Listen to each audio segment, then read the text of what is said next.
Daniel. Daniel, we about ready? Okay, we're going to convene the meeting. I'm Edsel Taylor. I'm not the chairman, and I'm not going to be the chairman. Okay? But our chairman, Tracy Todd, is not going to be here tonight. He's ill, apparently. So, and he had sent an email to us earlier that he did not desire to be chairman after this year. He didn't say he was resigning, but he said he did not want to be chairman. So the first order of business is to appoint a chairman.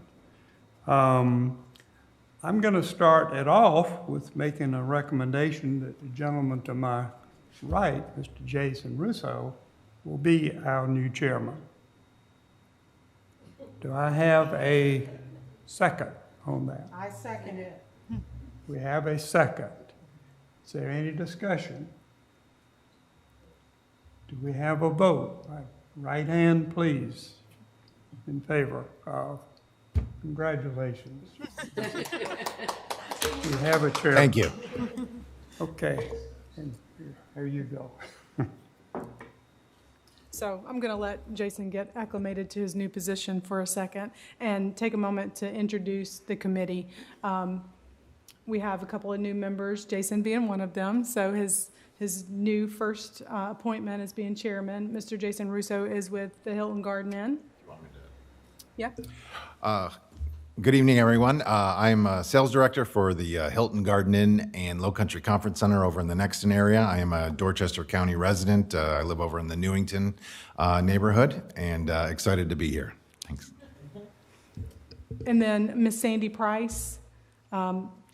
This is her first meeting, although she is not exactly new to the committee. Would you like to introduce yourself? Yes, I think I can speak loud enough. Okay. I'm Sandy Price with Tri-County Regional Chamber of Commerce, resident of Dorchester County, and mostly serve the upper Dorchester communities in Dorchester County. And then Ms. Priscilla Hall. Good evening, everyone. My name is Laretha Priscilla Hall, and I live here in Dorchester County all my life. I am retired from Robert Bosch after 34 years of services, and I just enjoy living here in Dorchester County. I'm Edsel Taylor, and I'm also retired from 51 years in the prison system. So after 51 years, I'm finally free, and trying to learn how to occupy my time, which is very difficult. But anyway, this is my second year serving here, and I look forward to another year. Thank you. All right, I'd like to ask Mr. Taylor to do our invocation today. I will. Is that a prayer? Mm-hmm. Our Father, we're thankful that we're here this evening. We're thankful for all these organizations that are here before us. We pray that the decisions we make will be in the best interest of the county. And for that reason, I say amen. Amen. All right, next call to order would be to approve the meeting minutes from last year's meeting. And those minutes were in your packet, but I also have a copy of them here if anybody needs to review them. But the minutes were posted as a draft, and they just need to be approved. I sent them around after the last meeting, didn't have any corrections or changes, so we just need to approve those minutes as they were presented. I make a motion they be approved as printed. Second. All right, all vote aye. Right. All right, it looks like we've already done the introduction of the new committee members, so we're good on number 4 here. And so we can begin the presentations of the organizations in attendance. And if you don't, if you'd like, Jason, I can kind of take them in the order here on Great. the worksheet to kind of keep things orderly. And so if anyone's here from the Cultural Arts Center, if you would like to come up to the podium and just make a presentation to the committee about your request.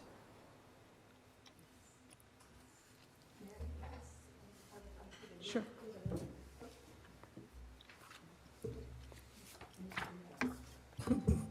Thank you. I've been working with, You do need to speak into the microphone to Yes. make sure the meeting is recorded. I've been working with both Dorchester County and Berkeley County regarding building a cultural arts center within the Tri-County area. Those two counties, Berkeley and Dorchester, have expressed an interest. Berkeley has gone so far as Philip Obey is councilman, and he's in charge of, he has a committee for land acquisition. So long story short, he asked me to, if I ever talked to Mayor Habib from Goose Creek. And Mayor Habib got me in touch with the Parks and Rec.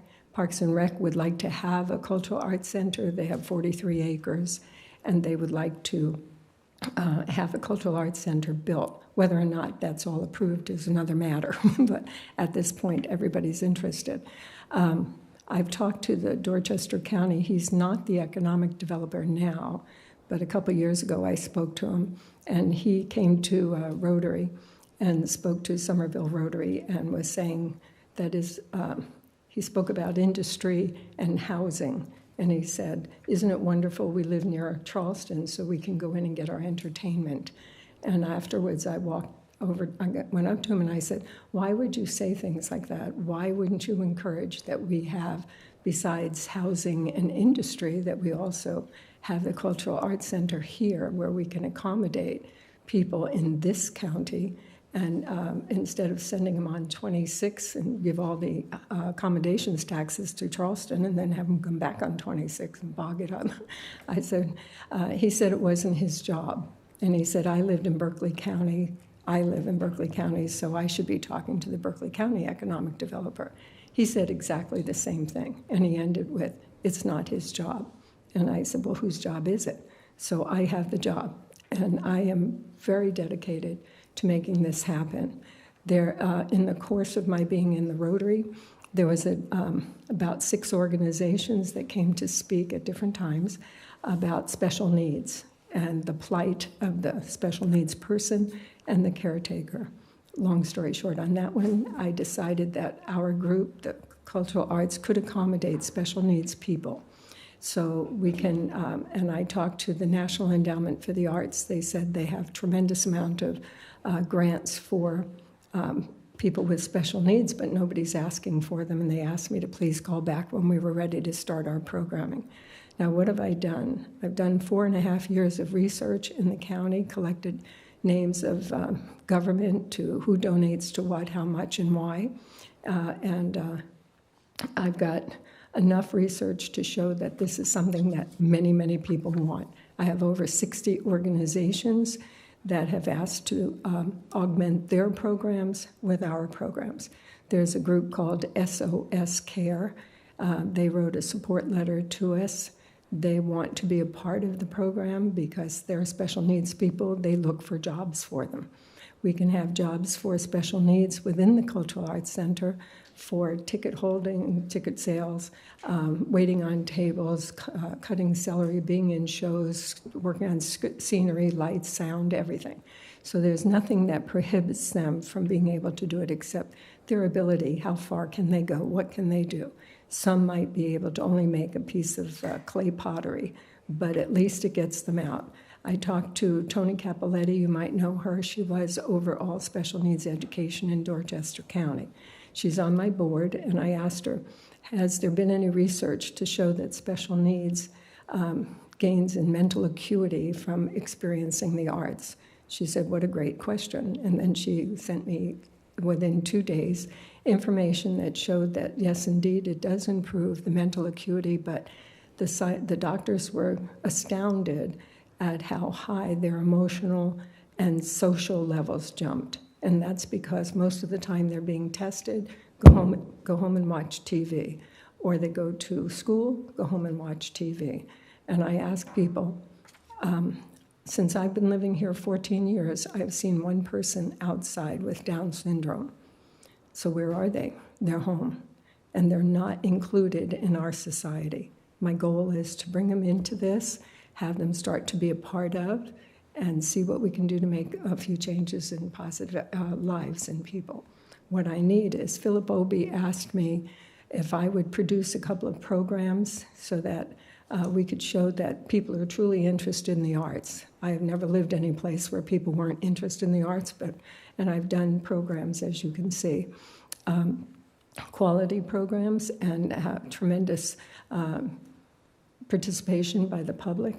30,000 people came for a week of art festival, brought in an Endeavor replica into the harbor, and we had 40,000 people come to that to see it blowing off its cannons and going on. Got the school board to write storyboards to go on the Endeavor, and we had the children go through the Endeavor and learn. But what I'm saying is we can do these programs. I know how to do the programs. I worked for IBM for 25 years, and I was manager for 23 years in senior management. I learned how to network and make things happen. And I think that the community needs it. We don't have enough of it here. And I'd like to see Dorchester. I talked to Bill Hearn about it. We had a meeting with Colin Martin, you might know him. He worked for Dorchester County at one time, I believe, as an administrator, and he also worked for the town of Somerville in the same type of capacity.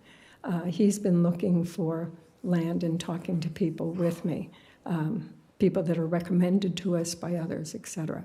So right now, Philip Obie asked me to do these programs, and I donated $2,500 to the program so we could do our nonprofit and then pay for, I have a bookkeeper that I pay $40 a quarter for, and I have Will Russell and his company, they do our tax submission pro bono.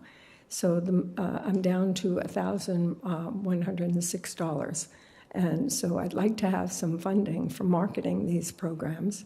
And I have a website set up, which is done by a gentleman pro bono. And so I have the website, but I could use some documentation, the brochure, things like that, so that I can get things out to people and notify people what we're doing. I was just talking to the gentleman about the Historic Museum, and he was telling me about billboards and things like that. I don't know that I have to go that far, but I'd look at whatever it is that you could give. I was told, I asked for $10,000 because Philip wants me to do maybe 6 programs. And so I asked for $10,000. And when I went to the education meeting for the accommodations tax, the lady happened to mention that first-time applicants only receive $1,000. That's not going to help me very much. And as I'm working under the auspices of what Philip would like me to do, I think I'd like special consideration for that, if that's possible. If you have any questions of me, I'd be glad to help you with it. I have a wonderful board. They're very energetic. There are developers on it. I have an attorney, Ryan Templeton. He's on it.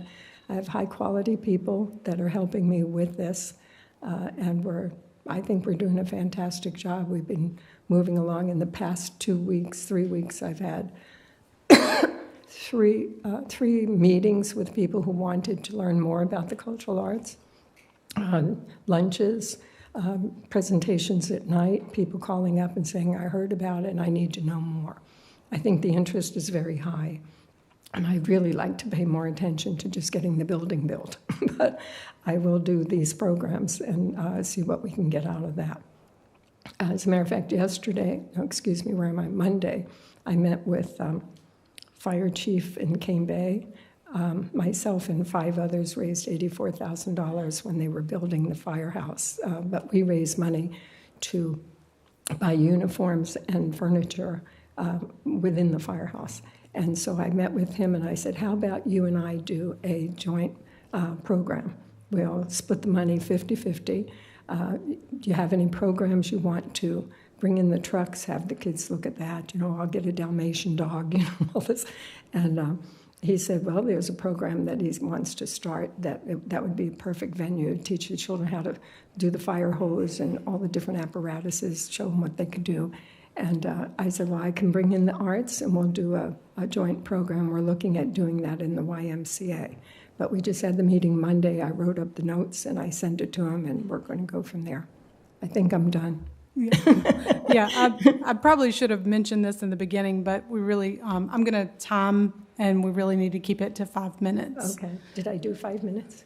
Yes, ma'am. Okay. Thank you for your time. And when would we find out if we're approved or not?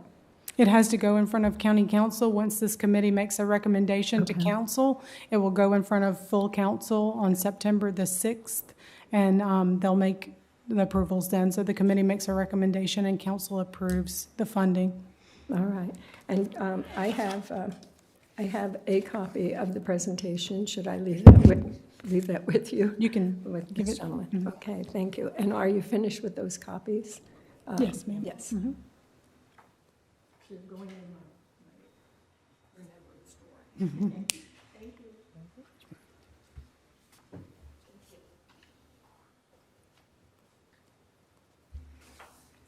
Okay. So next we have the Dorchester County Heritage Center. Heritage Center or Historical Society? The Heritage Center. Heritage Center. That's me. It gets a little confusing. We've got the Dorchester Heritage Center and the Dorchester County Historical Society. So I'm going to just set this timer, as I said, for Go for 5 it. minutes. I don't think I'll take that long. I don't have anything quite so eloquent. Hello, I'm LaClaire Mizell. I'm the Executive Director with the Dorchester Heritage Center. We are currently located in the former Dorchester County Courthouse in St. George. We have a museum, we have archives, and we have a research library. They're all open to the public. We've got exhibits. If you haven't been there, I would encourage you to be there, to come visit us. We've got exhibits on fossils, Native Americans, colonial veterans, early family life. Our archives, currently we like to say that we've got over 500,000 documents in that archives, but unfortunately those numbers are wrong because earlier, this is August, I think probably the end of July, we received a collection that probably close to doubles that because it's a lot of stuff. But what we are doing is digitizing those documents and putting them into our research library, onto the computers so that they are available to the public for research. What we are doing, like I said, we're a museum open to the public with the research library. What we are trying to do and what our request is for advertising funds. We're trying to get the word out. There's some local visitors guide in the area that will disperse the information, about 5,000 copies over 2 years. There is also a publication that we are looking to put about 3 rounds of advertising in that'll go local, Midlands, and statewide, kind of do a combination. Focus on the springtime, summer travelers as they're getting ready to plan their summer vacations, and the fall guide. So we would like to do that. There's also a request in there for maintenance for a portion of our operating expenses. The total for advertising is, total request is $71.99, and the total request for a portion of our operating expenses is $5,000. Are there any questions? Again, I would invite all of you. Some of you know us very well, but the others, I would really invite y'all to come see us. It is a hidden gem in Dorchester County, so we would like for you to come visit. Thank you. Thank you. Next up is the Dorchester County Historical Society. Good afternoon. Bill Blakely. I'm with the Dorchester Historic Society, and our request this year is for advertising and promotion. We have 2 events each year to raise funds for to maintain the Cogar House, which is a historical home up in the upper end of Dorchester County off Wire Road. And we hold 2 events. One is a tea, which is held locally.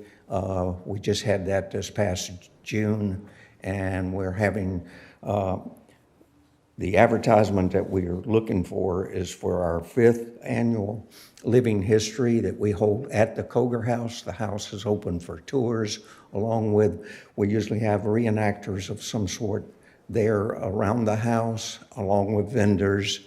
And our advertising that we want to do is for the Midlands and the outside the Low Country area. We consider Low Country as part of Berkeley, Collington too, so that's the Low Country part of it, of the advertising. The other is for the Midlands, and we usually go through the South Carolina Living magazine, and we do get into their fall advertisement session or section. And so that's, any questions? What time of the year do you do the reenactments? Well, it's not a reenactment, Okay, so it's you- reenactors. Okay. And they usually are camping. This year, we're looking for Revolutionary War reenactors to pitch camp around the house, and then they set up exhibits and answer questions and things like that. And then we have vendors that also there for selling different items. And that's going to be the last weekend in October is the one that's scheduled for this year. It'll be the 29th and 30th. We usually did it the first weekend in November, which conflicts with the veterans, normally county veterans events. So we moved it to the last weekend in October. Any other questions? Thank you very much. Thank you. The Edisto Blackwater Boogie.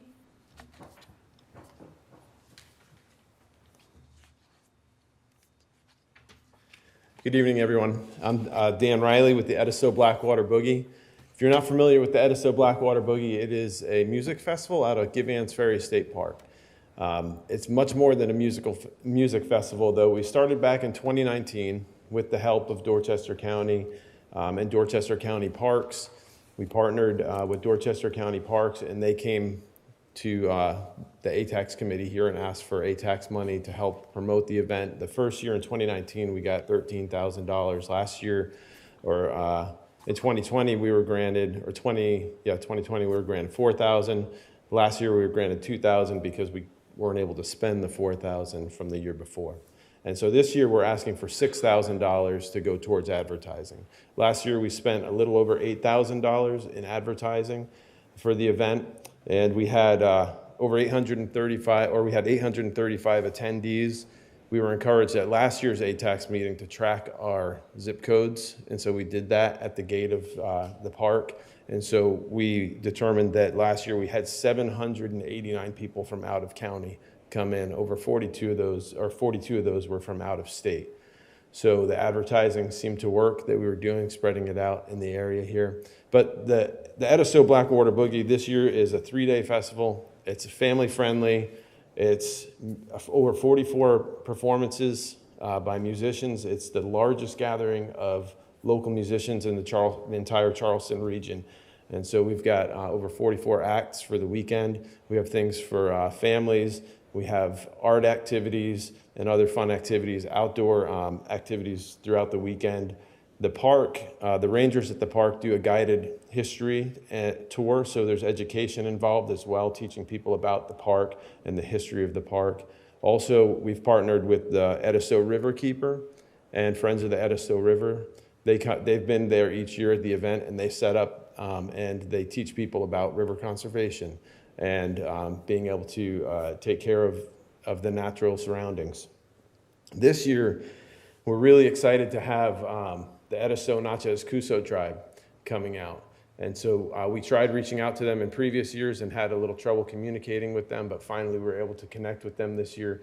And it's really important to us to honor the history of the land and the native people that were here. And so they're going to come this year. They're going to do a 30-minute performance and presentation for us during the festival as well. So I'm really excited just to see how it all comes together this year, because we're trying to take an event that can be fun for families and for people to come out to, but also educate them about the area and how we can conserve it for future years.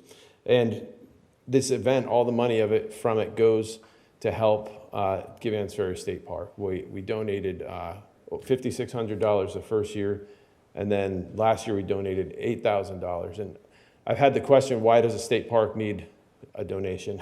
Well, what we're trying to do is increase accessibility to the park for those with disabilities. And so that money that we've donated is going towards putting in an ADA accessible trail along the bluff. And there's a lot of red tape involved with the government. It's an estuary, and they have to mark all the trees and do all kinds of surveys and everything. So it's a multi-year process for them to even get the ball rolling on it. But we've already put a substantial dent in the costs of what that's going to be. And we're really looking forward to being able to see that be a more accessible area, which will, in turn, bring more people to the park. So, any questions for me? One thing I like to say is that I really admire is that you recognize this tribe and you reached out to them. That's very impressive. Thank you. Mm-hmm. Do you have membership into your organization? I'm sorry? Do you have members in your organization other than a board? So to answer the question easily, no, we don't have members of a particular organization. The festival itself is kind of its own entity, and so we have Noise is the 501c3 nonprofit that we work with as our fiscal sponsor. And so Noise is actually, they are a music instrument library. And so that's one of the reasons that we've partnered with them, is that there's a library of over 200 instruments that people can check out for free and use for as long as they want. And when they're done with it, they check it back in. The gentleman and board that's been running that organization has been doing it for close to 10 years now and has only lost one or two instruments over 10 years. And people are able to just take an instrument and play it for as long as they want, learn it, and then turn it back in when they're done. So it's kind of a great fit for us. When is this year's event? When? It's October 7th through 9th. Oh, October 7th through 9th. Yeah. Okay. I'd love it if y'all could make it out. Thank you. Yeah. Okay.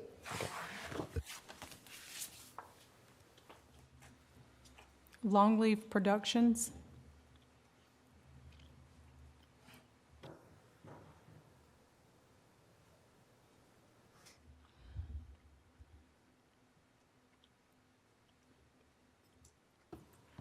Thank you. My wife told me I did my best Chester imitation walking up here. You have to be a certain age to know who Chester was on Gunsmoke. Anyway, yesterday I fell and broke my elbow and my kneecap, so I can hobble around. It's getting to be a pretty exciting time for us, and we're grateful for the support that we got from this committee last year.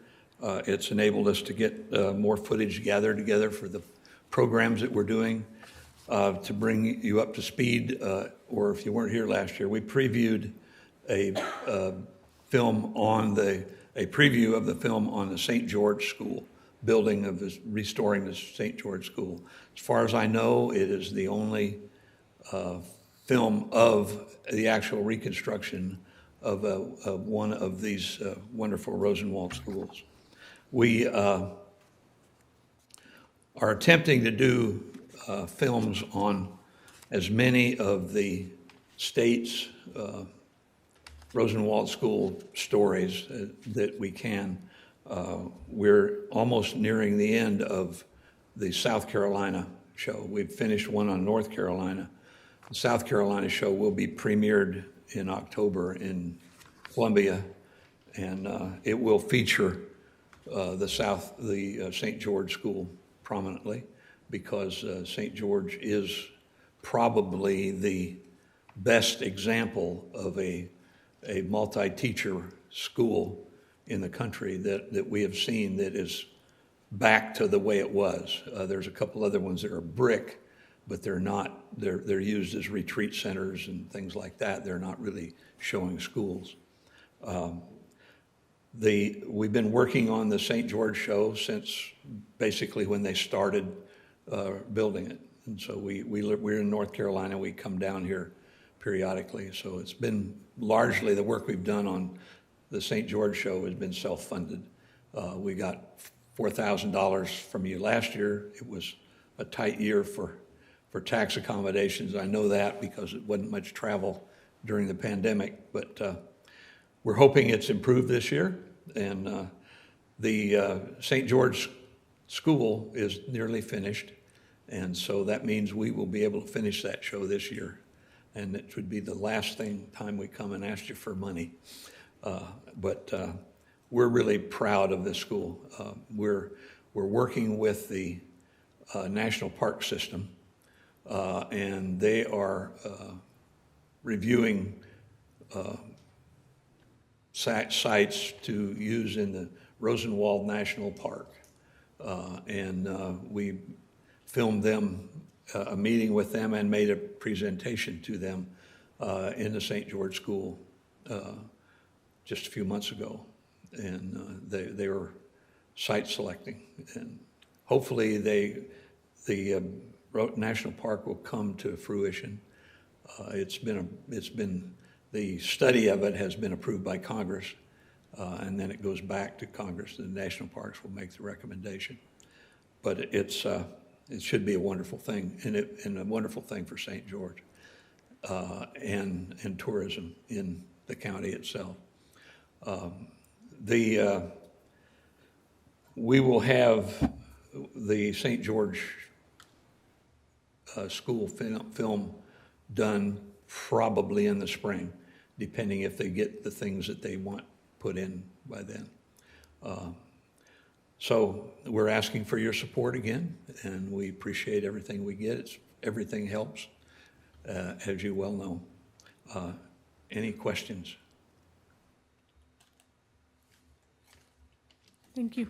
Thank you. Thank you. Next is the Public Works Art Center.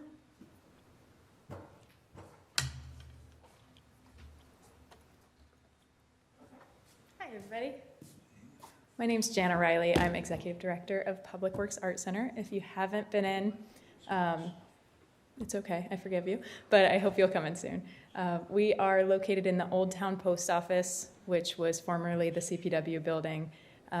In 2018, a group of us came together and just had a big dream and plan to save the Old Town Post Office. It was in danger of becoming, no offense to any realtors or lawyers or anything, but becoming offices like that. We said this is a public building, it needs to remain accessible to the public, and worked all of 2019 to raise $400,000 from the community, and opened 3 weeks before COVID hit.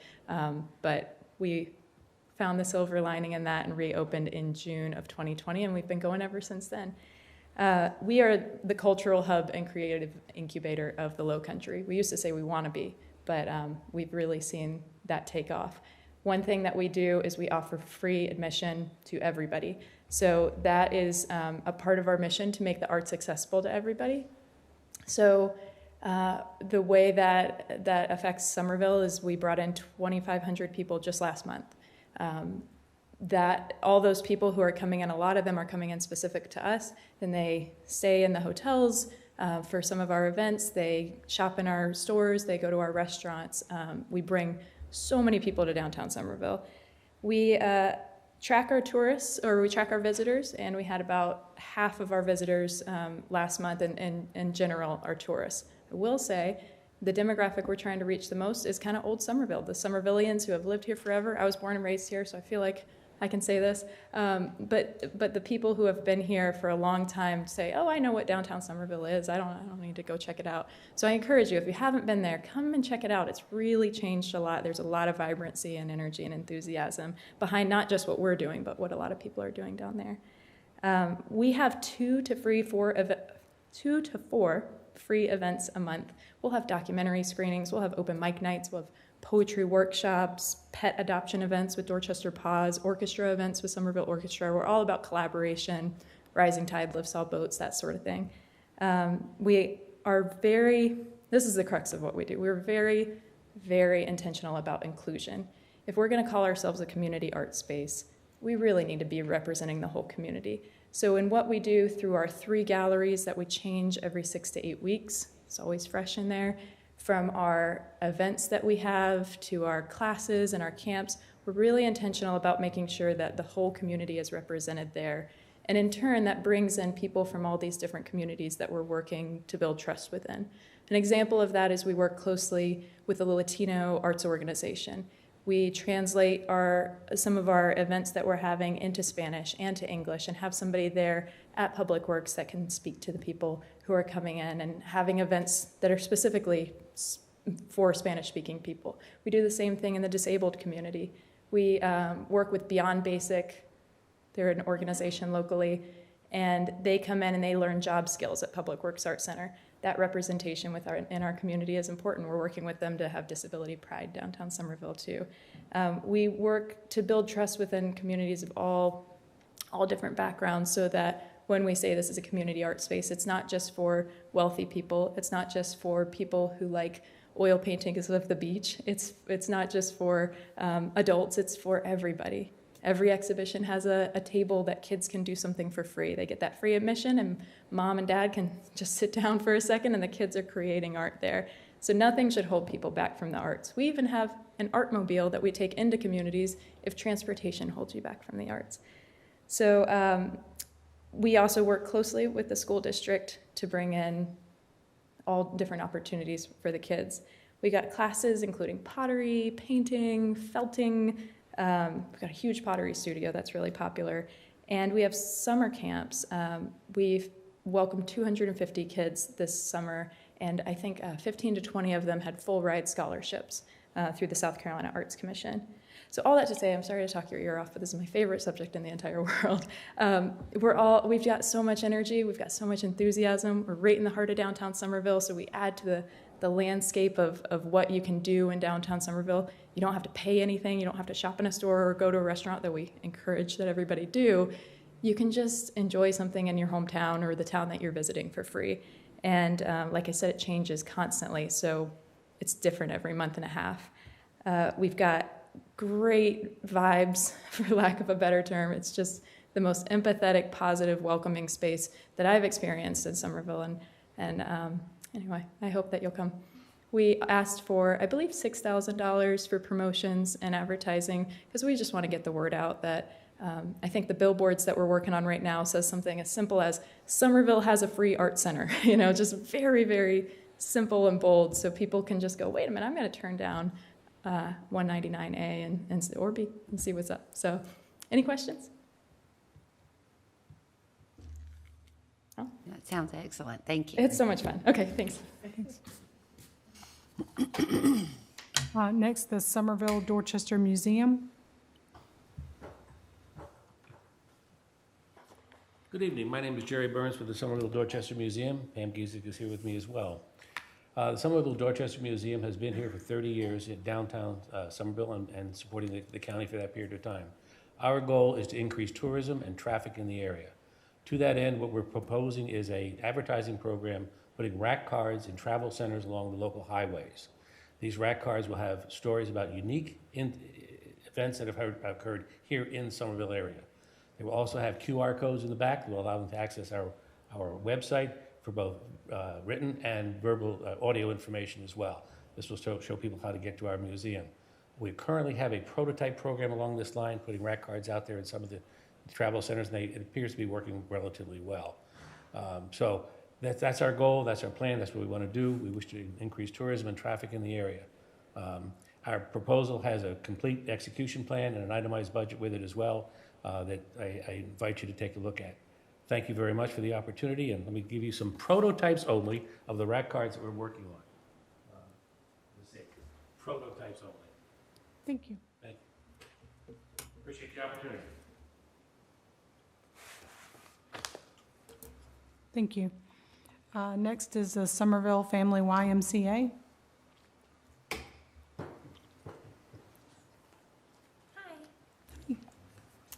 My name is Ashley Reed. I'm the Development Director for the Somerville Family YMCA.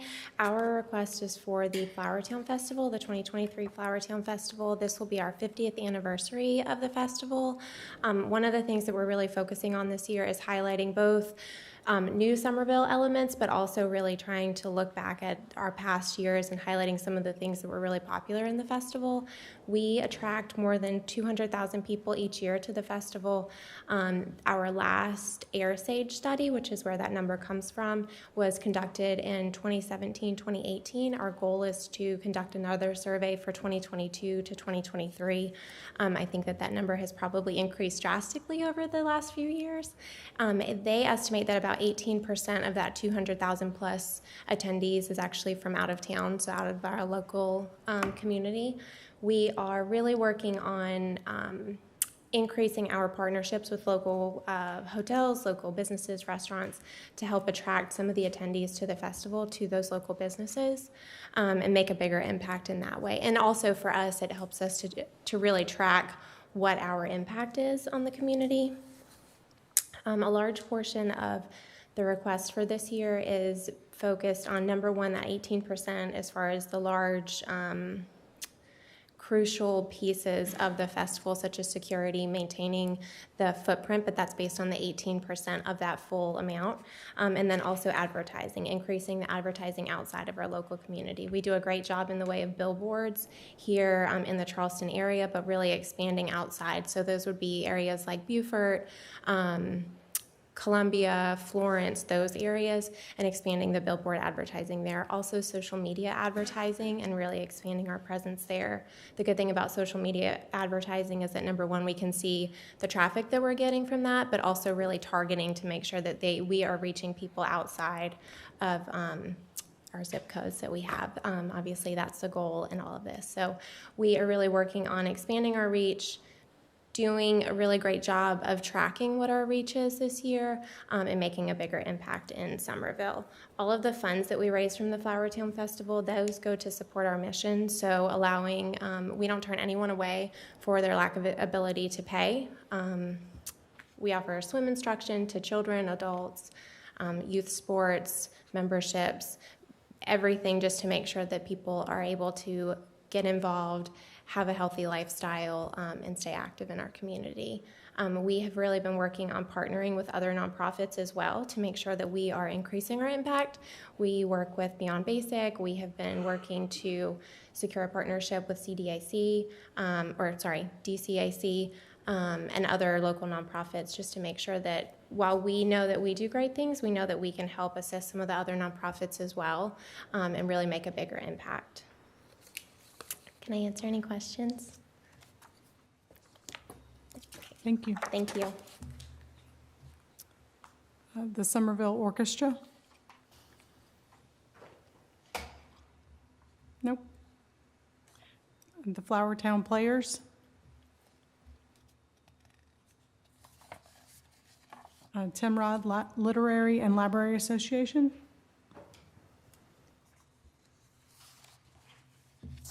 Good evening. My name is Susan Overstreet. I'm a board member of the Timrod Library, and as such, I'm here to support our application for this grant. We are one of only 2 subscription libraries remaining in South Carolina. If you don't know a lot about the Timrod, we are not affiliated with the public library system. And as such, our funding comes primarily from memberships and fundraising activities. We are open to the public. Anyone can join, and we would invite every last one of you in this room to come and be a part of the Timrod. We are downtown on Central Avenue. This year, the Timrod is celebrating 125 years of service to Somerville and the surrounding communities. And we're very proud of this fact. We're very proud of our longevity, and we're proud of the history of the building. But we are not satisfied with remaining or resting on our laurels and simply existing as a quaint library with historical value. So we have, in the last several years, worked very hard to expand our programs and to aggressively push for out-of-town audiences for our events, especially for our speaker or our author series. We feature internationally acclaimed writers several times a year at the Timrod, and we also showcase some very fine Dorchester County writers, give them a chance to show off their talents and their books. We've also expanded our contributions or participation, I should say, in the community, in becoming involved with the Somerville B&B Port Stroll. Been very successful. We believe in helping to enhance Somerville's profile in that way. We are also involved in enhancing our children's programs through the Dolly Parton Imagination Library. That program is set up to deliver free books to children, and we are the only sponsor of that program in Somerville. I've been very proud. I think right now we have about 140 children under the age of 5 who receive free books every month until they reach the age of 5. We're very proud of that effort.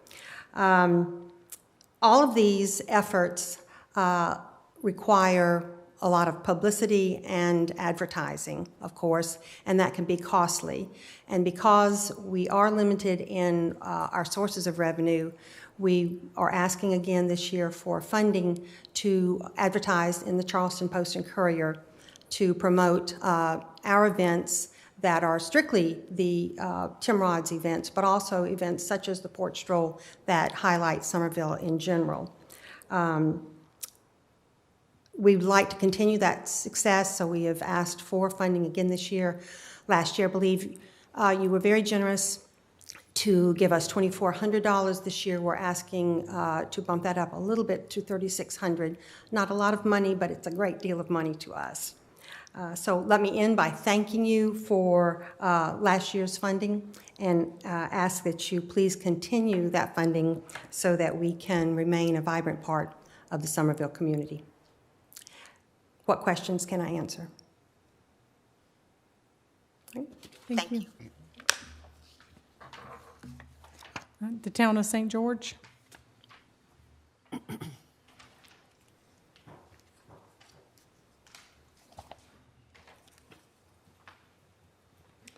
Hello, my name is Ralph James, and I greet all of you. I'm a member of a 7-person board of directors of the St. George Rosenwald School there, and the property is deeded to the town of St. George, and we are requesting funding to help us bring this project out to the public, and we are moving along, and we want to first thank you for what you've done in the past to help us along the way. We really appreciate that, and we are completing our work now, and we are coming to the end. We are unable to give a date, but we can see the end of the road. I can guarantee you that.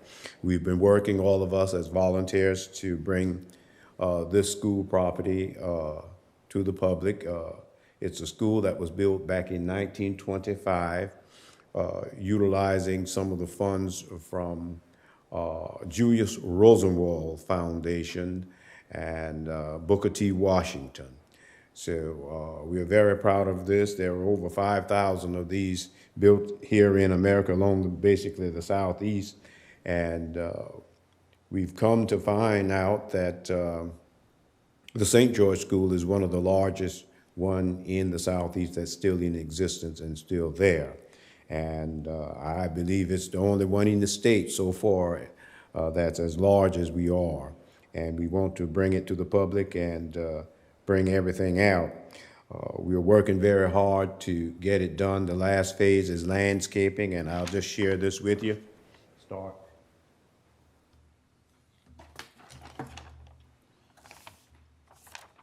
This is what we're trying to do to complete the building, and along with the landscaping exterior, we are working with furniture on the inside, getting that done, networking, to be able to have that available for the group.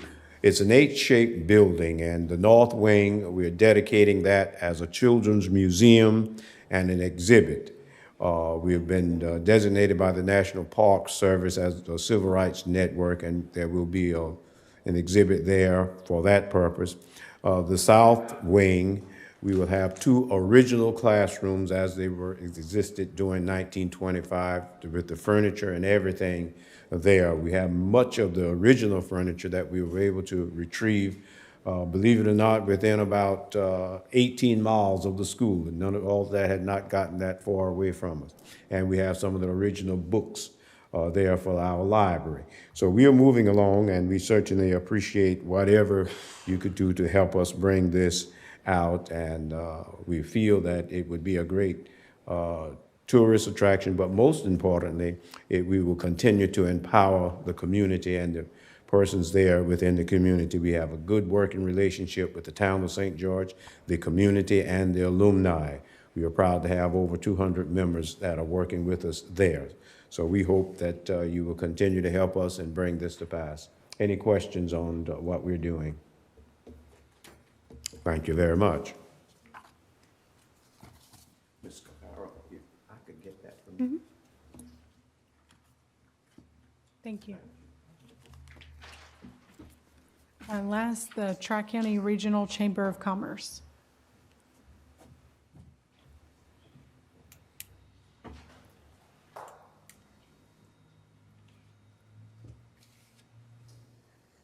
So good evening, and thank you for allowing us to put this request in. I'm Sandy Price, Executive Director of Tri-County Chamber of Commerce, and we represent rural Dorchester County. So we are Upper Dorchester County, we are Ridgeville and on up, so Ridgeville, Harleyville, St. George, Reesville, and that area. So we represent rural Dorchester County, and in turn with that, when you're in a rural counties, the chamber does dual work.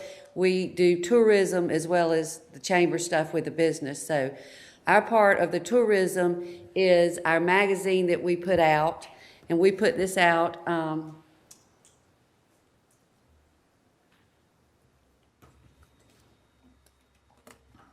so it is printed every 2 years, but it's delivered, it is distributed throughout the year consistently. This magazine is also available online digitally, which is nationwide. It's delivered to our 9 welcome centers throughout South Carolina, which is your welcome centers when you cross the line in Georgia, when you cross the line in North Carolina, at all your welcome centers. It's also distributed through our 2 visitor centers, and as well as local hotels and businesses that have heavy traffic.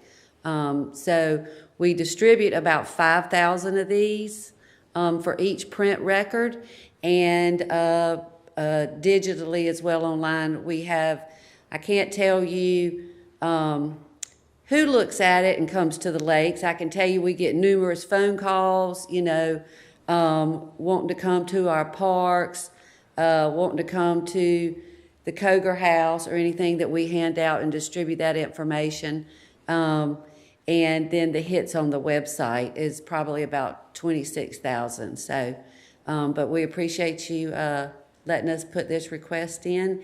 And I'm here to mainly advertise rural Dorchester County and Upper Dorchester County because we have a lot to offer on that side too. Thank you. Thank you. All right, I want to thank everybody for coming in and doing the presentations. We really appreciate it, and everybody's got some wonderful opportunities here. I did want to take the time to introduce Daniel Prentice, Deputy County Administrator, CFO, and at this time to assist with the staff recommendations. All right, thank you. So appreciate the recognition, and before we turn over to deliberation on the requests that were made, kind of wanted to introduce a couple of concepts and just put forth the committee the reminder of what these funds are to be used for, some of the parameters that exist, and tell you what you're working with. So I think Ms. Caraher provided you with the spreadsheet But first and foremost, there were $223,000 in requests this year, only $59,000 to go around. So you're considering, a volume of requests. This is the largest that we've ever seen, to my knowledge, in terms of funds requested. And of course, the dollar value has grown this year, thankfully, due to some additional heads and beds after COVID.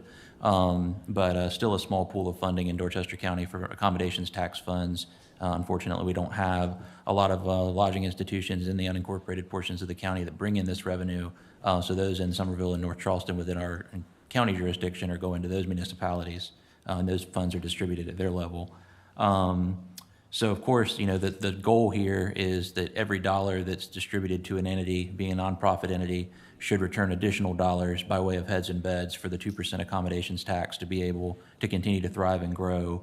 And in that vein, we want to make sure that some of the requests that received are not necessarily compliant, that we speak those out so that you're aware of our recommendations in accordance with state law.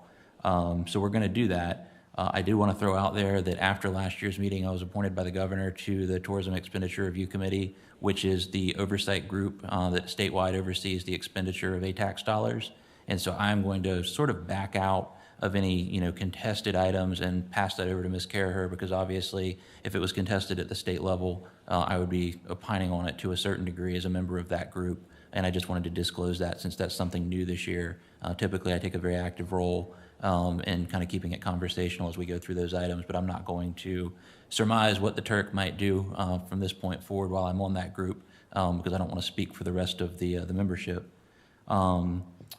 Also this year we provided the recommendation template that you should have received in the packet, 5 columns in that, the particular organization and the requested purpose of the funds. We did want to make sure that it was very clear whether or not the request qualified. I guess I got 5 minutes too. So whether or not the request qualified or portions of the request qualified, so we'll state whether or not it's eligible or ineligible, and if you wouldn't mind just recognizing me again before each individual deliberation, I can go through that very quickly instead of going through them all at once. The staff recommendation, kind of in furtherance of that, and then some comments just as the background of why we're recommending it that way. And a lot of organizations do that just to try to, propel this in the right direction. And, some of these things might not be what the applicant wants to hear.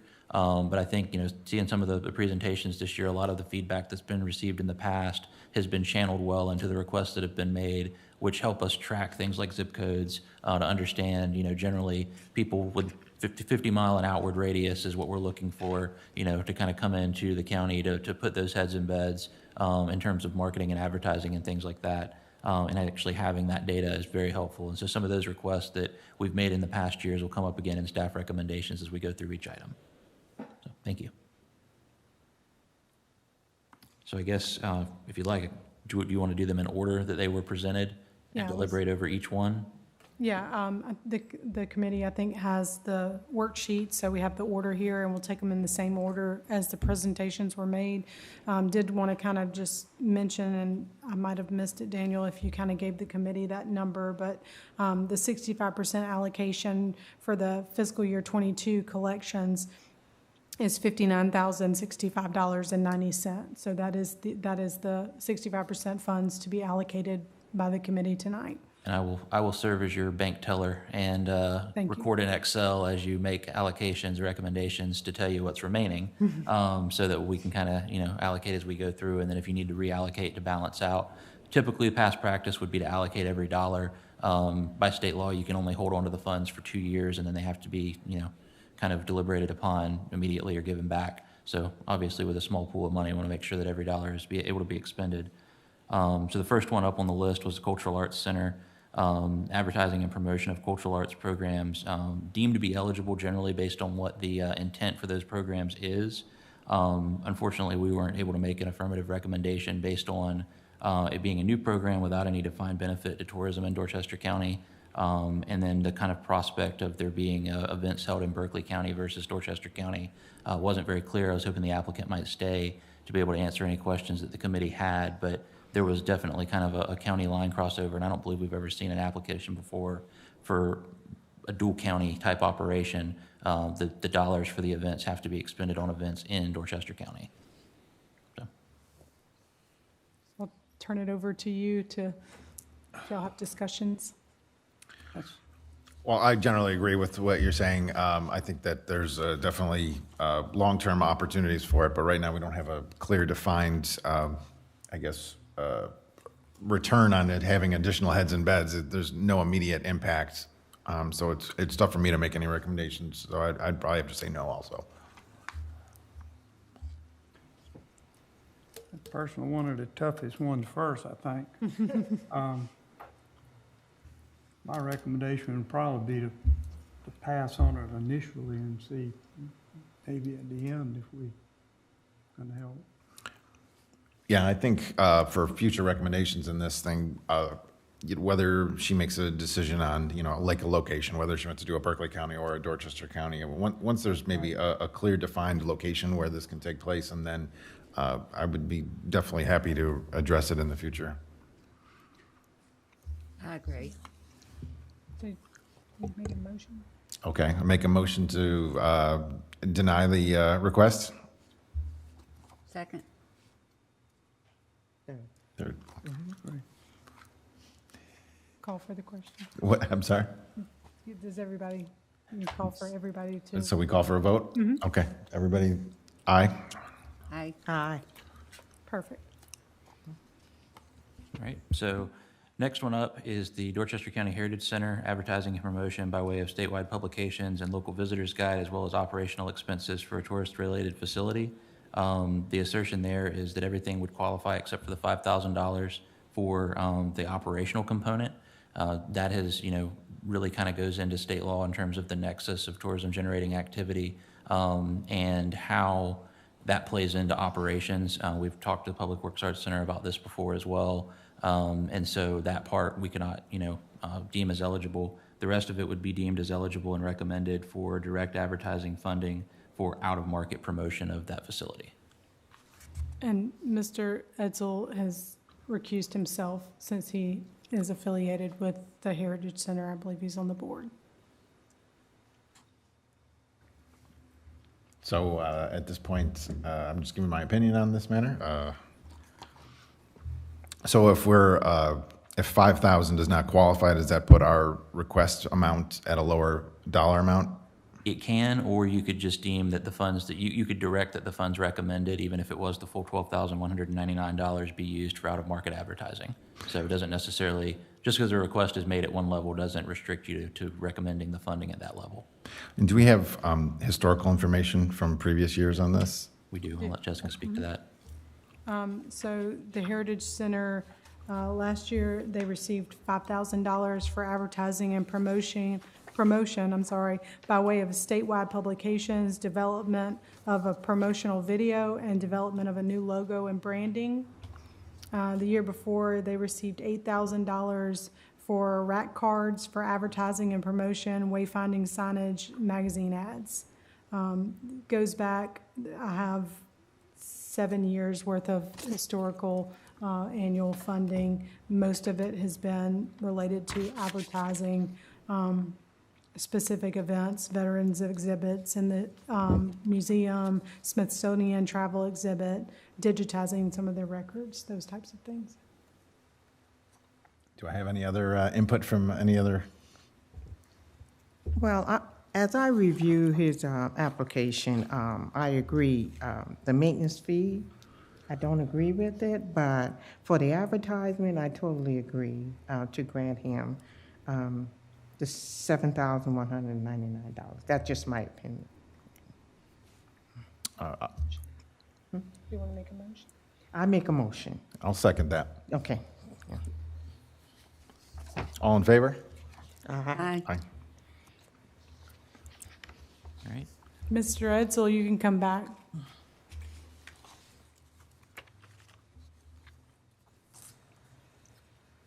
So the next is the Dorchester County Historical Society advertising and promotion for publications with circulation through the Midlands and Low Country. Deemed eligible, advertising, of course, being focused on out-of-market and recommended for direct advertising funding to out-of-market promotion. In terms of historical, they have received funding annually for quite some time. I believe every year, going back on my spreadsheet here, which goes back over 10 years. So advertising and promotion of their annual living history and education days. Some other funding in the past has been related to historical markers. We've directed most of their funding in prior years to be used for advertising to generate more out of area, For your historical information, dollar amount similar? 2,000 is kind of the average. Okay. It has been over the last couple of years. Any recommendations? I recommend full funding on this one. This one creates a lot of interest and a lot of attention, and I hear probably as much about this event as any we have in the county. I second that. Vote for everyone in agreement? Motion. Aye. I second Motion? Okay.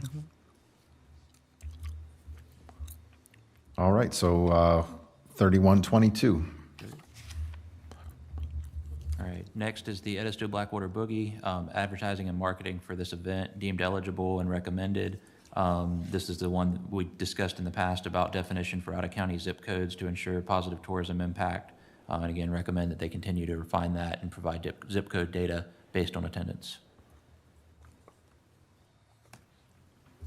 Last year was 4,000. Yeah, this is a newer event. They've only been doing it a few years. So last year they received, last year they received 2,000. The prior year they received 4,000.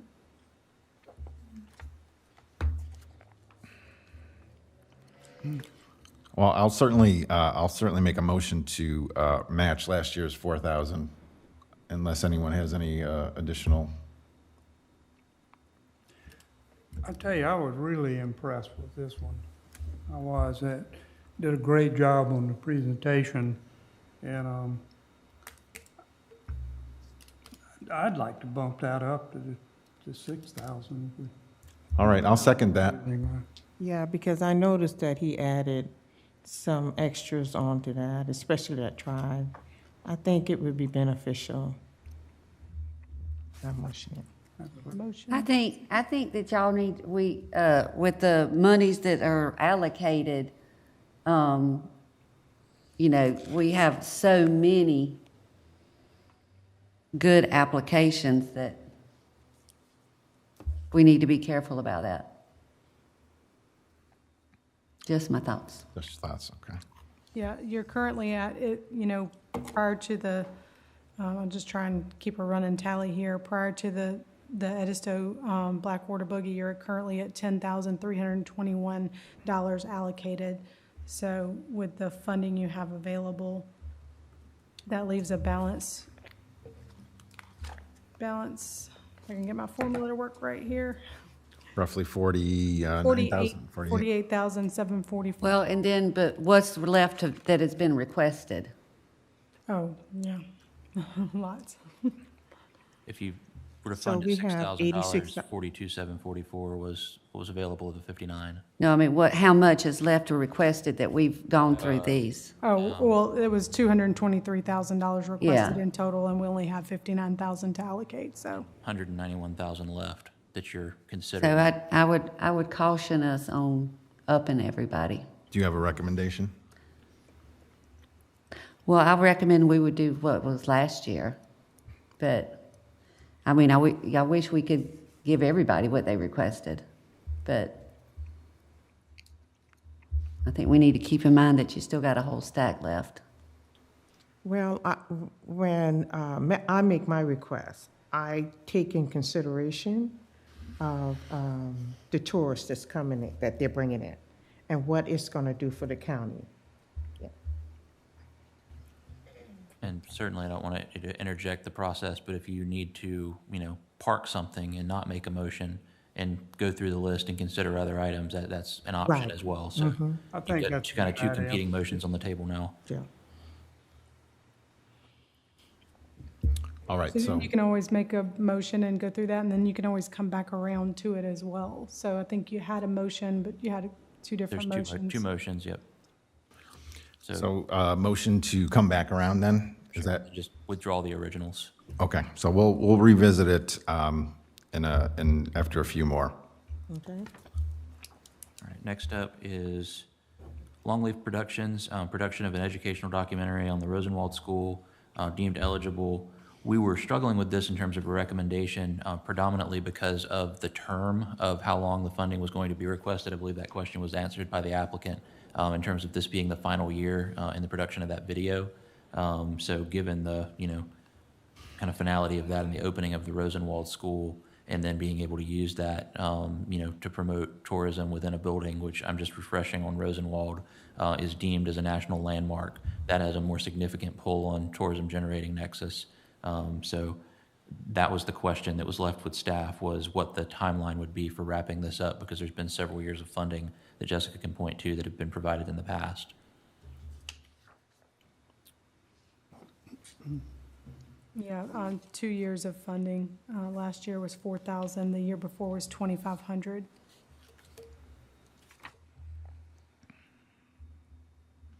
It seemed like we're funding the school in two different areas. Here too, right?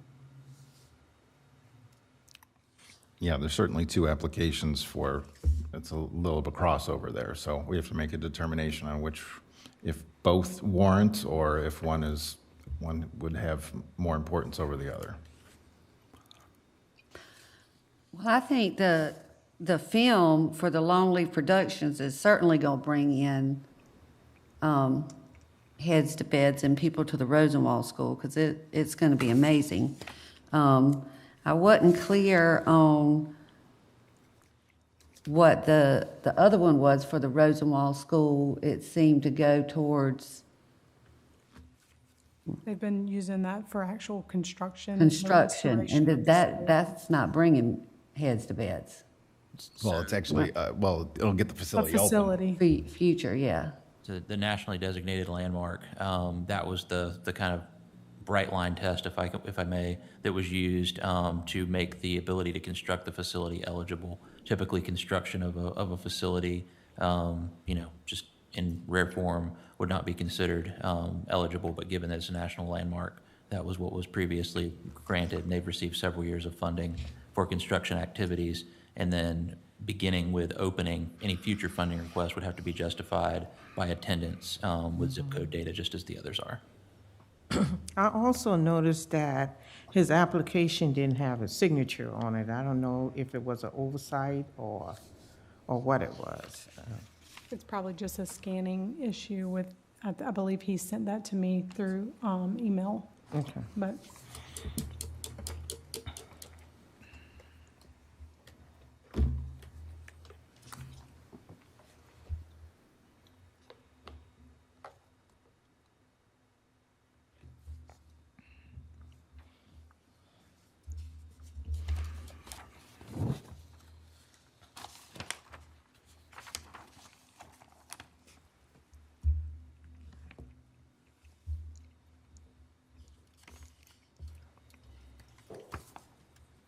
Do we have any recommendations from the committee?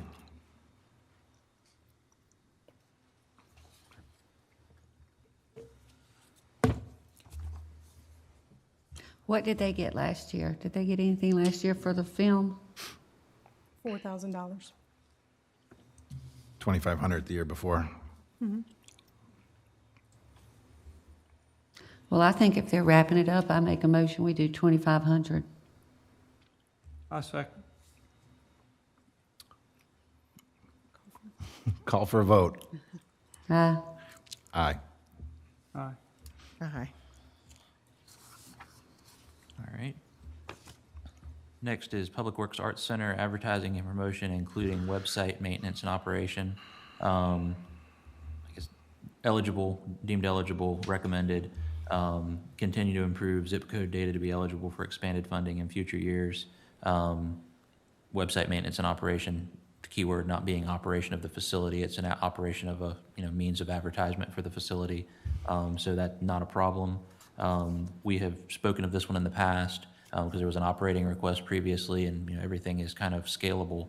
Within Dorchester County, considering the funding that we have to go around and the attendance that different organizations see, they've seen some growth in that. And so, at some point, they may be eligible for more operational support once you can prove a strong nexus, the way it's worded, to tourism generating activity, which typically would be, significant growth in numbers and a prevailing amount of zip code data from out of the region, and some type of partnership for knowing that people are coming to visit and also staying in hotels. But this year's request doesn't have any tie to that, just advertising in nature, so we were recommending that.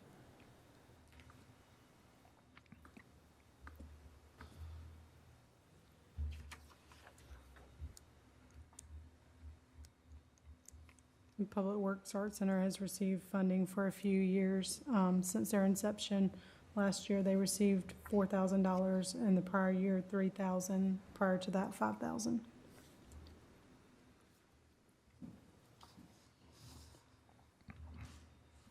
Any council member recommendations?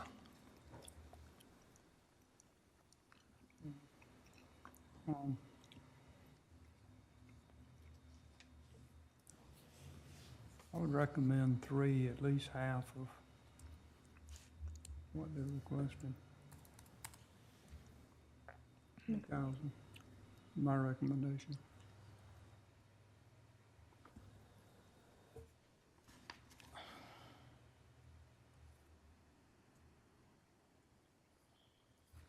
Right, I make a motion that we do 3,000. Your second, so Second. Mr. Edson, you make He a did- motion. okay, Your second. second. Yes. And then, Last year's was how much?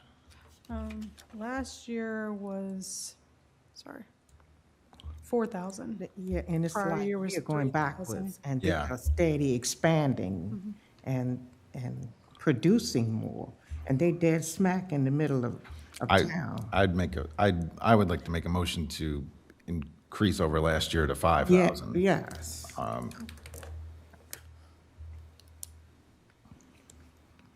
Second. Call for Motion for a vote. 5,000. Yep, What is the total amount? 5. Okay, that's good. Motion second. Everybody in favor? Aye. Aye. Aye. All right. Next request is the Somerville Dorchester Museum, advertising and promotion of the museum. Eligible, yes. Recommended direct advertising funding to out-of-market promotion, as we've spoken about with the others. Of course, this was a very large request at $28,068.75. And you currently have $41,244.90 left to allocate. Do you have the historical information available? It's been quite a few years since the Somerville Dorchester Museum has requested funding. In the last 10 years, they have received funding, but it's gone back to more than 4 years ago. They received some funding for updating exhibits and displays, and then some display and remodeling projects. But it's been quite a while. The last time they received funding, it was $4,000. Before that, it was $1,000. Before that, it was $3,000. So it's kind of been all over the board.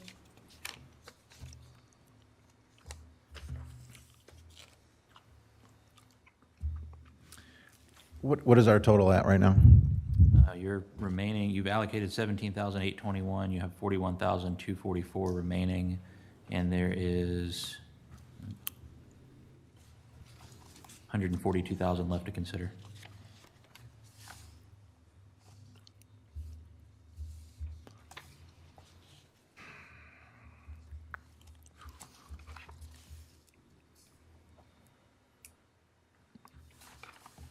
Can we table this one and come back?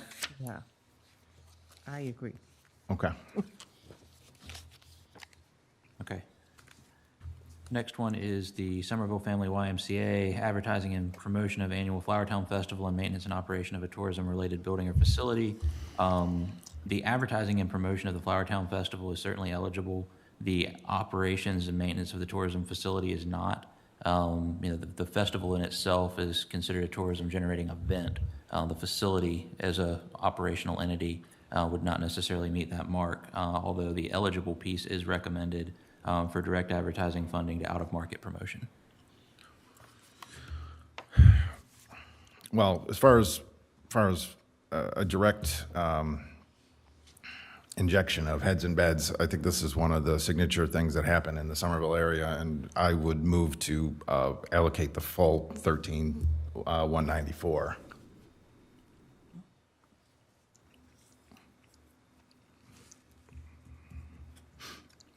Second. Call for a vote. Aye. Aye. Aye. All right. Next up is the Somerville Orchestra, advertising and promotion of holiday concert, outdoor concert performances, as well as regular programs and performances. Generally deemed eligible and recommended. Again, direct advertising funding for out-of-market promotion. Again, noting that the request in its entirety was $68,713, so it exceeded the entire amount of available funding to be allocated. This is broken into 3 requests. The holiday concert was $9,138. The various outdoor concert performances was $19,300, and then their regular season promotion was $40,274. So it needs some form of recommendation of one, none, any of the 3, in terms of what the funding was being directed to, so that we can act with specificity in terms of the reporting after the fact. Do you have some historical information on past funding? It's been a few years since they haven't requested funding in the last couple of years, the last 2, I believe. Before that, they were annually receiving funding for marketing of their concert season, and it was $3,000 the past couple years they received funding. Before that, it was $1,500. Before that, $2,500. So I guess. So how does advertising, like the one for $40,000, how does advertising cost $40,000? And I'm confused on these applications, so I don't have anything to say. I can just I pull can't the applications out. They fathom did it. submit them in 3 separate applications, so they seem to be for very specific purposes. In terms of the $9,000, that was for a holiday festival, the festive holiday music performance. So it's very specific to the holiday performance. As Daniel mentioned, the $19,300 was very specific to outdoor performances that they referenced at different locations around Somerville. And then the $40,000 specifically, which I believe you were asking about, they talk about advertising and promotion of their 5-program, 10-concert classical pop jazz series performed by their 70-member orchestra, and they checked all of the boxes under advertising and promotion for newspaper, website, magazines, mailings, out of county, and a visitor's guide, for a total of $40,274.72. And we don't have any direct data from them about zip codes or anything like that. We don't, and I'll say, with these applications, we don't fire back any type of, hey, we would like to see X, Y, and Z. We put forth what's expected, and then what's received is what we present to the committee. And that's, what we put forth on the website, kind of on the info page of what's expected for an application. We'll say in section 5 of their application for this specific request, they cite their previous year's attendance at 7,209 and number of attendees from outside the Tri-County area at 330. And they project the current year at 10,000 total attendance and 500 out of Tri-County area. So technically, they're asking for $67,000 to bring 500 people to the county. That was for that one, application. The other one, this one says 600 people is what they project for the outdoor performances, and then the holidays, 150. So you're talking about 1,200 people or so, I guess, if you add all those up. Plus, they had no one here To represent them. to represent them. Any recommendations from the committee? No more than 2,000. Do we want to go specific for a specific event for them then, if we're going to allocate that amount? I think I think just for future reference that, because it seems like on all their applications, you know, all the advertising thing, I certainly know that magazines are 40 and above, you know, but they got the same ones checked for everything, so it's different events, but they still check the same thing on there, so almost like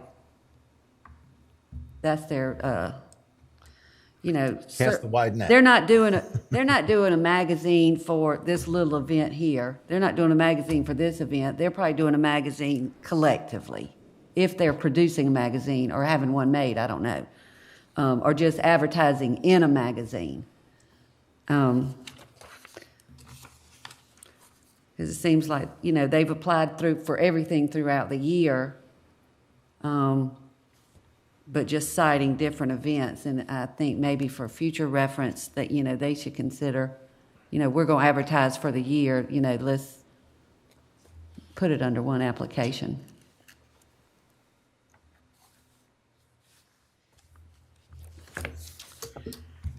Any other recommendations?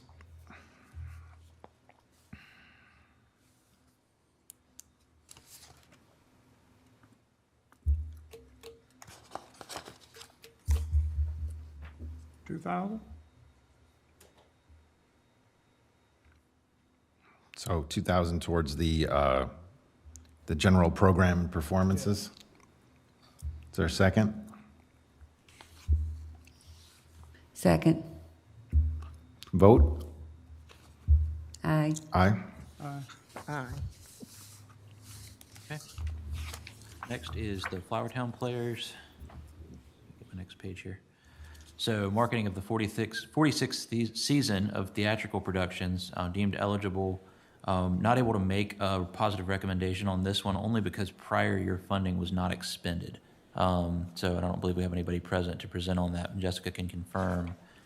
We receive a report ahead of this meeting every year on activity, on the funding that was granted in the past, and I don't believe that any of that funding had been expended from last year's grant. I have not received their report as of yet. So, Okay. or, wait a minute, sorry, I think I misspoke. I did receive their report, and it had not been expended yet. Okay. They said the theater experienced a change over in management and board members, which resulted in this project taking a lower priority than originally anticipated. The website update will be a project for this year. So they had not expended the $5,000 that they received last year. And so by law, they have one more year to expend those funds, and if they don't have them marked as expended by the time we meet next year, then we would claw those funds back.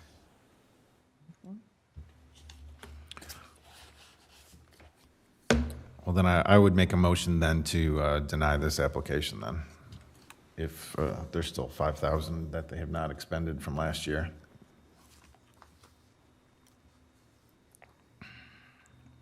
I say. Vote? Aye. Okay. Next is the Timrod Literary and Library Association advertising to promote ongoing events as well as signage. It is eligible excluding the signage. That's, you know, considered a building improvement. This is one that I don't, and Jessica can speak to this a little bit more. I don't believe we had solid zip code data on the attendance in terms of the out-of-market promotion and the number of visitors. And again, if you look at everything as kind of scalable in this environment where you do have entities that are bringing in heads and beds, and just throw caution to that in terms of what the funding is produced for.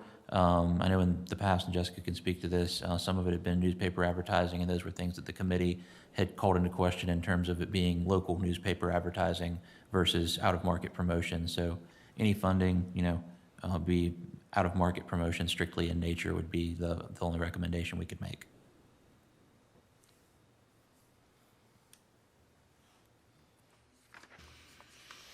Yeah, they don't give any specific way that they're tracking zip code data. They just speak to data being captured by online ticket sales made through the website, as well as tickets sold at the door. They encourage their visitors to sign a guest book and note how they learned about the center or the library.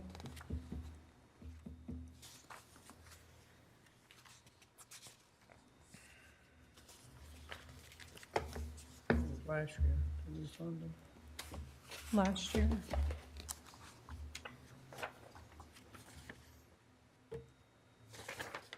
Last year, they received $2,400.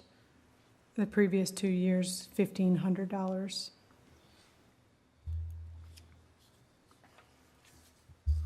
And as Daniel mentioned, last year, the committee wanted to specifically note that that was used for advertising outside of the area. So not in a local paper.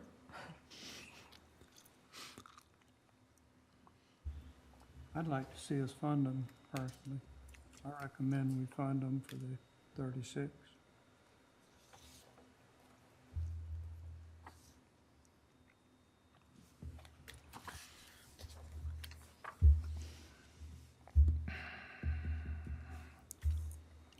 Excuse me, I suggest that they get 2,500. That's what they got last year? 2,400 is what they got last year. Yeah, 24.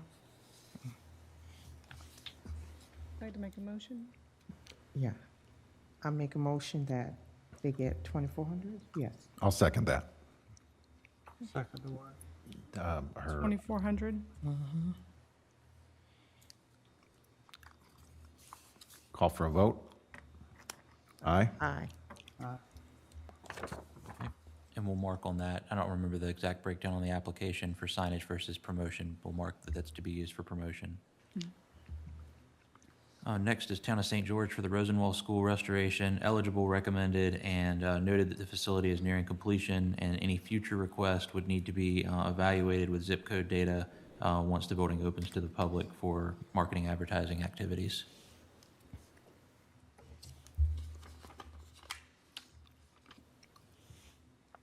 Can I ask what we gave last year?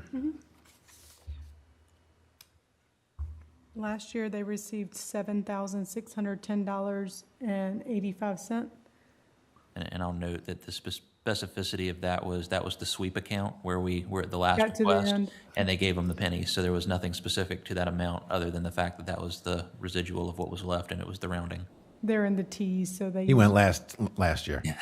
They're in the T's, so they usually get the change. The year before, they got $9,352.36. Did we have a, Year before that was $8,000. when was he anticipating the completion? He said he couldn't give a date. That seems like I saw something in the application, or maybe. I think it's that they probably were in the projecting spring. March is what the. Yeah, the spring of date next that I year. saw, that they were projecting. They don't have a certain date, but probably the But spring. they're wrapping it up pretty. Yes, ma'am. Yeah. Yeah. We're down to the landscaping part. Yeah, so,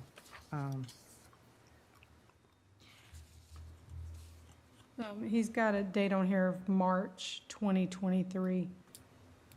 Yes, I think they're estimated.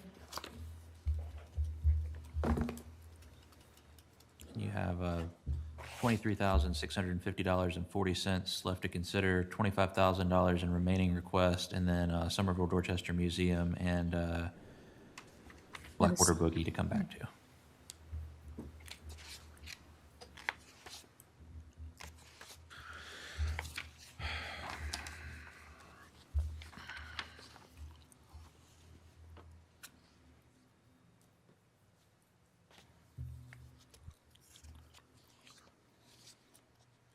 You know, we got. Can I, could we table this and go back to Blackwater Boogie? Are we able to do that? what do you want to do, table this? or- Table this? Okay. Based upon our other allocations, I'm comfortable recommending the full 6,000 at this point For Blackwater? for Blackwater Boogie, yeah. Sounds good. You make a motion, you make a second. Vote? Aye. Aye. Second, aye. Okay.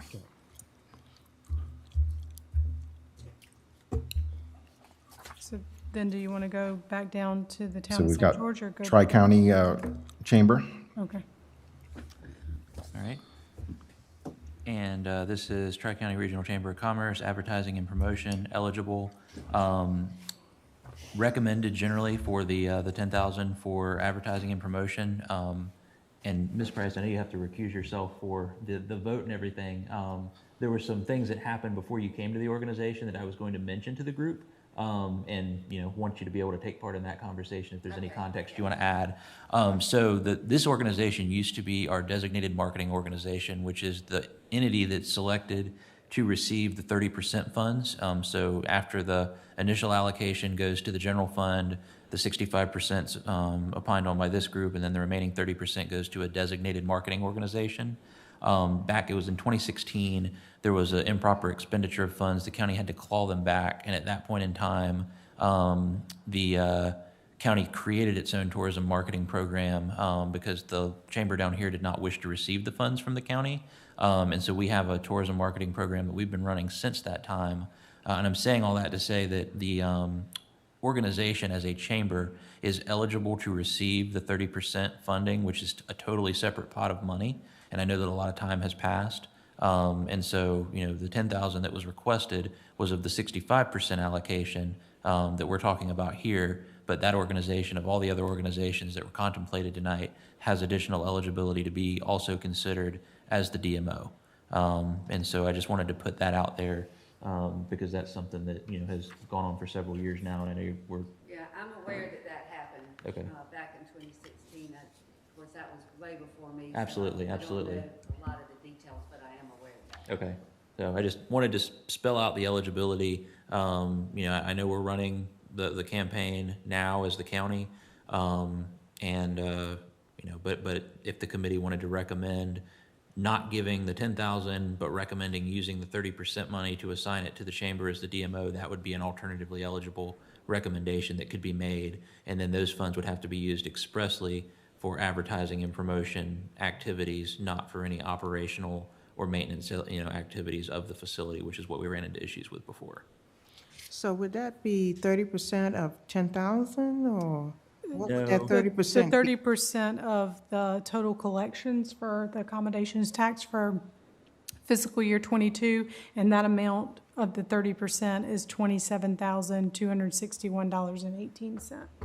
So that 30% by state law has to be specifically used for advertising and promotion, and it's kind of split into two different pots of money for what it can be eligible to be spent on. And it's a global context, so the money would have to be used to promote the global tourism economy of Dorchester County, not just one particular area, entity, organization whatsoever. But again, just wanted to put that out there, being that this is the first year we've gotten an application from the Tri-County Chamber since that change happened in 2016. Is the Somerville Chamber eligible for any of that money, or you said they refused? They are, and when we talked to them about it, they indicated they didn't want the funding. Right. And certainly, if that's changed, that's something that this committee could consider. If there's two DMOs, typically, a proposal would be considered from each, and then one would be awarded. It's not like this where you can give the funding to multiple. It has to be one selected entity that would run that program. With us, $27,000 only goes so far. The 30% allocation for some of the larger municipalities in Charleston County, for example, is millions of dollars. And so that's how the Charleston Chamber runs their destination marketing program for, all of the lodging and hospitality and everything that exists within that metro. So this would be a much smaller campaign, but the same intent. And I hate to confuse the circumstance with that being injected, because Perfectly clear. The way it's allocated is all specific in the statute to state law, and I don't know where the 30%, the 65%, or any of that came from, but that's what we're dealt with. So just so I got it straight, based upon the 30% allocation of the $27,261, we're able to recommend a portion of that, all of that, or? All of it would have to go to one designated marketing organization. Okay. And then, again, since 2016, that's been the county's public information office, and they run the Do More Dorchester, kind of tourism marketing, open space, outdoor recreation campaign. We've worked with news media, billboards, things of that nature, to kind of do that global marketing program. But again, it doesn't have to be the county. It could be one of these DMOs that exist, which a chamber by definition would meet that definition. I would probably want to stay away from changing that. I think I'd feel better as was before. Part of my apprehensions with this is that we would be funding two other counties simultaneously in addition to a portion of Dorchester. which I think all of that funding should go towards specifically Dorchester. That's just my opinion on that matter. And you said this is the first time they've applied for? For the first time they've applied for the 65% pool, which again is completely eligible. I just didn't want to leave it unspoken that that organization, you know, was eligible for the 30% given the history, because if you go back and look at the history on Jessica's 10-year sheet, you'll see that they received the funding out of the 30% allocation in full. I think it was from fiscal 16 and prior for a number of years.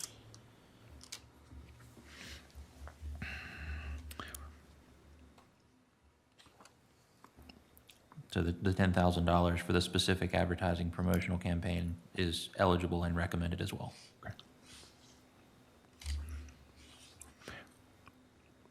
Our current, I'm sorry, yeah, our current balance is What do we have?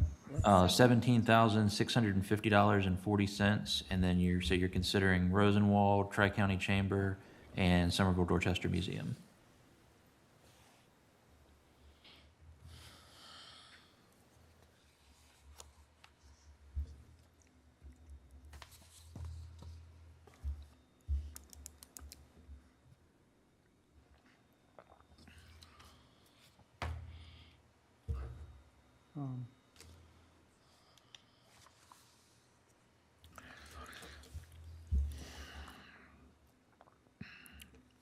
I'm sorry, can you give me some historical information on the Dorchester Museum again?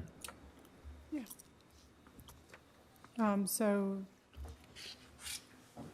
in the last 4 years, they have not received funding, have not requested funding to my recollection.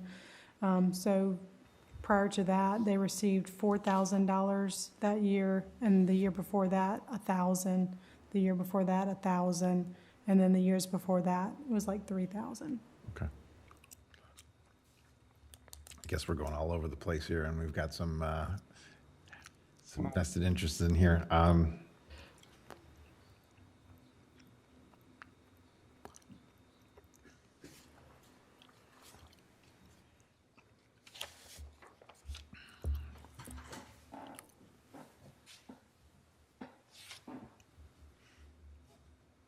I would like to see if we could probably get back to the Dorchester Museum and kind of make a decision on that, and then make a determination on the other two at that point, if everybody would be in agreement with me on there.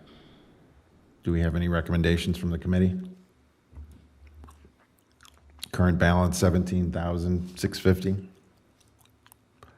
We're with the Somerville Museum now. Mm-hmm.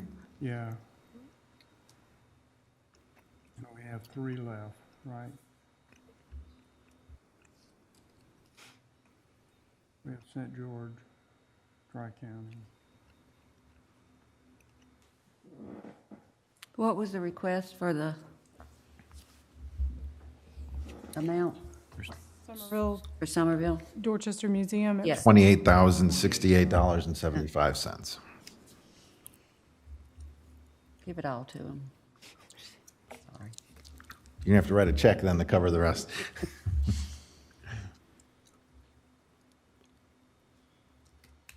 $5. Do we have a second? Made a motion for 5,000. I agree. I second that. You second that? Yes. Call for a vote? Mm-hmm. Aye? Aye. Yeah. Okay. So that leaves you with $12,650.40, and then the 2 final requests, Town of St. George and Tri-County Regional Chamber.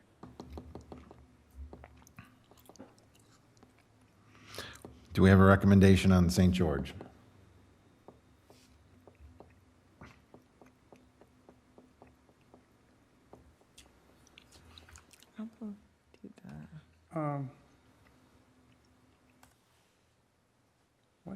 What do we give to the long leaf? That was 2,500. 25. Yeah. Okay.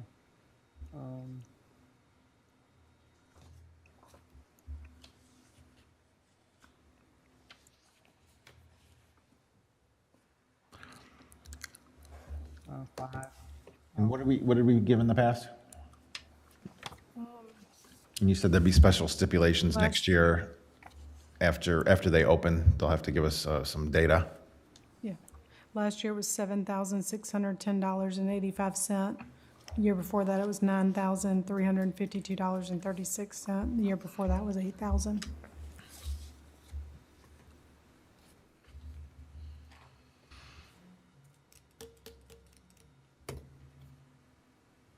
So we're down to our last two here. Town of St. George.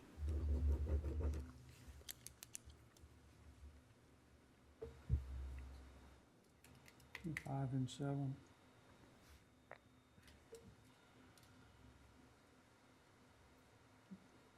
For some reason, I'm kind of combining the St. George and the Longleaf. I know it's a little bit different, but it's going pretty much with the same All have the same mission. mission. And so that's, we gave them 5, that would be We gave 70.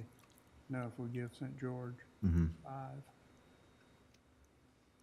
and that would leave 7 and some change for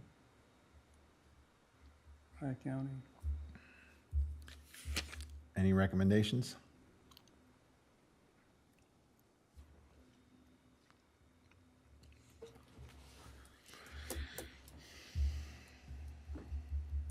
I can't vote on that, so it's got to be y'all.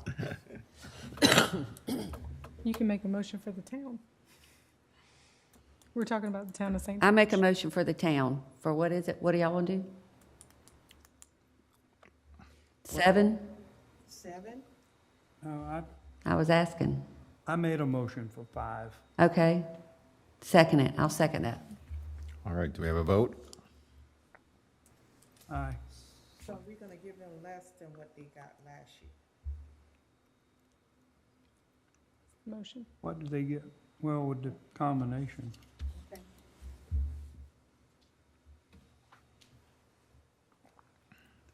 Do we have a And vote?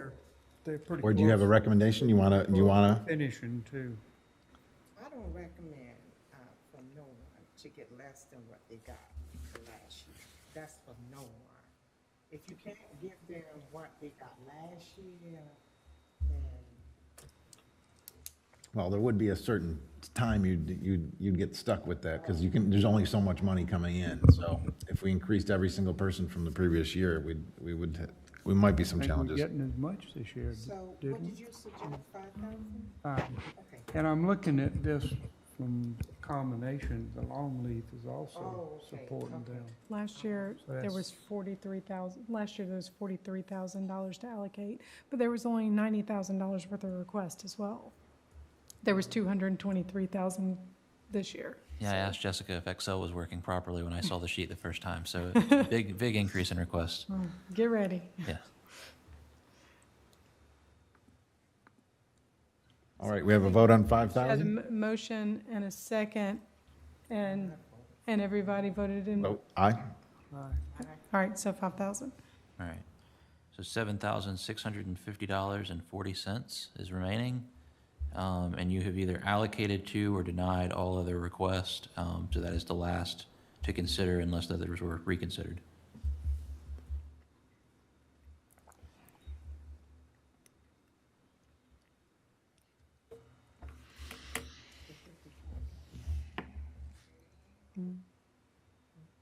I don't understand the stipulation on there, so. Go with it.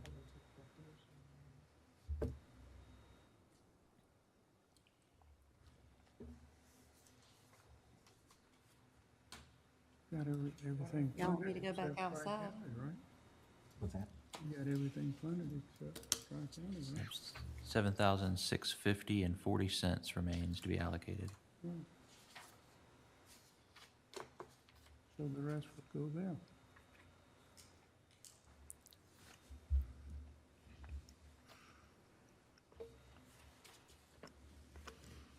I make a motion, we give the remaining amount to Tri-County. Are we able to revisit any of the other entities at all? Or are we kind of, So what is the remaining amount? $7,650.40.